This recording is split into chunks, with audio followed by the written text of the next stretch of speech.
السلام علیکم ورحمۃ اللہ وبرکاتہ۔ چلیے آج ہم تاریخ و سیاسیات کی حصے سیاسیات کے سبق نمبر 5 بھارت اور دیگر ممالک کے بارے میں مزید معلومات حاصل کریں گے۔ آئیے اعادہ کریں۔ پچھلے سبق میں ہم نے بین الاقوامی ادارے اقوام متحدہ اور تحفظ امن میں اس کے کردار کا مطالعہ کیا۔ ہمیں اس بات کا بھی علم ہوا کہ تحفظ امن کی خاطر بھارت نے ہمیشہ اقوام متحدہ کا ساتھ دیا ہے۔ اس سبق میں ہم بھارت اور اس کے پڑوسی ممالک کے تعلقات کا معالجاتی جائزہ لیں گے۔ زمینی طور پر بھارت سے کافی دوری پر واقع ممالک کے بھارت کے ساتھ کس طرح تعلقات ہیں، اس کا بھی مطالعہ کریں گے۔ پڑوسی ممالک جغرافیائی اور سیاسی اعتبار سے براعظم ایشیا میں بھارت کو اہم مقام حاصل ہے۔ افغانستان، پاکستان، سری لنکا، بنگلہ دیش، میانمار، نیپال، بھوٹان، چین اور مالدیپ جیسے ممالک کا شمار بھارت کے پڑوسی ممالک میں ہوتا ہے۔ مساوات اور ایک دوسرے کے تئیں احترام جیسی اقدار کو بھارت کی خارجہ پالیسی میں اہمیت حاصل ہے۔ ان اقدار کی بنا پر ہی بھارت نے ان ممالک سے تعلقات قائم کیے ہیں۔ جیسا کہ آپ لوگ اس نقشے میں دیکھ سکتے ہیں کہ بھارت کے اطراف نیپال، پاکستان، بنگلہ دیش، بھوٹان، سری لنکا وغیرہ یہ بھارت کے پڑوسی ممالک ہیں، یعنی کہ یہ بھارت کی سرحد پر واقع ہیں، اسی لیے انہیں پڑوسی ممالک کہا جاتا ہے۔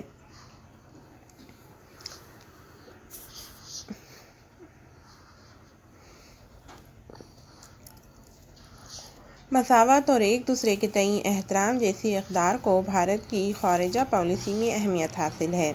ان اقدار کی بنا پر ہی بھارت نے ان ممالک سے تعلقات قائم کیے ہیں۔ رقبے کے لحاظ سے بھارت برصغیر کا سب سے بڑا ملک ہے۔ اسی طرح معاشی اور ٹیکنالوجی کے اعتبار سے بھی بھارت زیادہ ترقی یافتہ ہے۔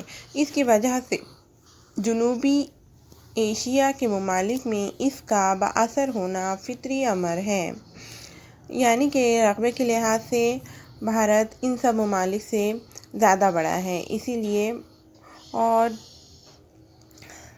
ٹیکنالوجی اور معاشی لحاظ سے بھی بھارت کو اہمیت حاصل ہے۔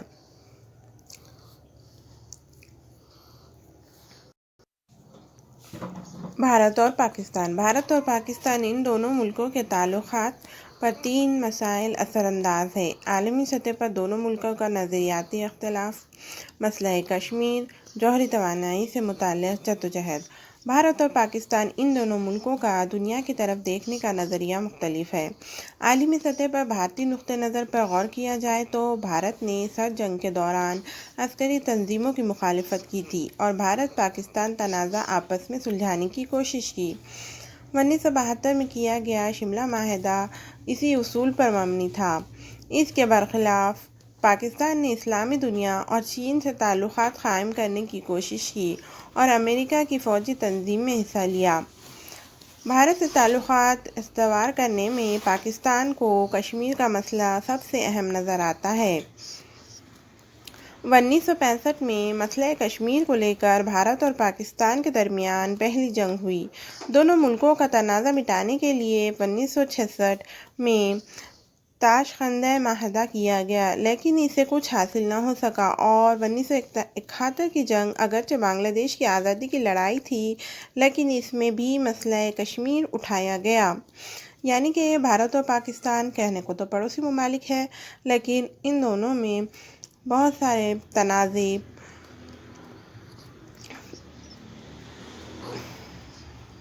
ہوتے رہتے ہیں۔ 1972 میں کیے گئے شملہ معاہدے میں بھارت اور پاکستان کے مابین لین دین کا ایک نیا خاکہ تشکیل کیا گیا۔ 1999 میں پاکستان نے بھارت کے کارگل علاقے میں دراندازی کی جس کی وجہ سے لڑائی شروع ہوئی۔ آج بھی کشمیر ہی دونوں ملکوں کے درمیان سب سے بڑا تنازع ہے، لیکن اب لڑائی کے طریقے بدل گئے ہیں اور اسے ہم انتہا پسندی کا مسئلہ کہہ سکتے ہیں۔ 1998 میں بھارت اور پاکستان دونوں ملکوں نے جوہری جانچ کی، جس کی وجہ سے ان علاقوں کے امن و سلامتی سے متعلق نئے اندیشوں نے سر ابھارا۔ کئی ممالک کو محسوس ہوتا ہے کہ ان دونوں ممالک کے درمیان جوہری مقابلہ آرائی نہ ہو۔ بھارت اور پاکستان کے تعلقات کے درمیان ایک اور رکاوٹ سرکریک علاقے کی سرحد کا مسئلہ ہے۔ دونوں ممالک نے ایک دوسرے سے گفتگو شنید کرنے کی کوششیں کی، لیکن پاکستان جس طرح سے بھارت میں انتہا پسندانہ کارروائیوں کو بڑھاوا دے رہا ہے، اس کے سبب گفتگو شنید کی تمام